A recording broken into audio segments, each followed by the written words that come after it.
नमस्कार जय जगन्नाथ। आज आम जाना आपण को जदि आपण रिटायरमेंट बा अवसर पर 1 कोटी टंका दरकार तेबे आज मासिक केते टंकार एसआईपी कले आपण को सही लक्ष्य प्राप्त हो।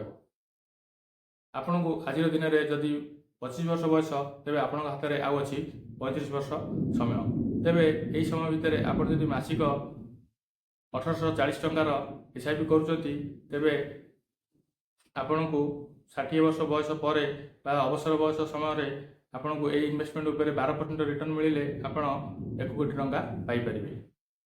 आउ जदि आपणकर बयस आज दिन में 30 वर्ष तेज आपण हाथ में आउ अच्छी 30 वर्ष समय ये 30 वर्ष भितर जदि आपण लगातार 3250 टंकार एसआईपी मासिक करुँच यही इन्वेस्टमेंट उपर आपण रिटर्न मिलूँ 12% तेबे आपण 60 वर्ष बयस पर अवसर पर आपण को 1 कोटी टंका प्राप्त हो।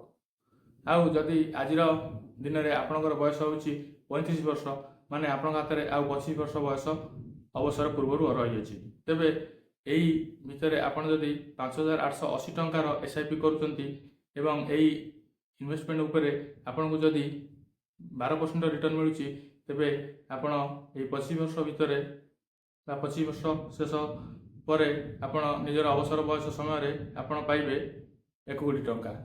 एवं जदि आपणकर बयस आज दिन में 40 वर्ष बयस एवं आपण हाथ में आउ रही मात्र 20 वर्ष तेबे आपण एसआईपी 10,880 टंकार करेंगे जहाद्वारा कि आपण को इन्वेस्टमेंट उपर जदि 12% रिटर्न मिलूँ तेबे आपण अवसर पर 60 वर्ष बयस समय आपण को मिल 1 कोटी टंका।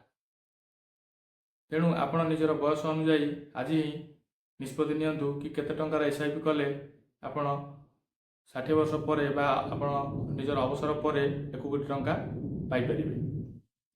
एठारे कहि रखुछि कि म्यूचुअल फंड बा एसआईपी रे निवेश पूर्व आपण निजर आर्थिक परामर्शदाता सहित निश्चय संपर्क करंतु।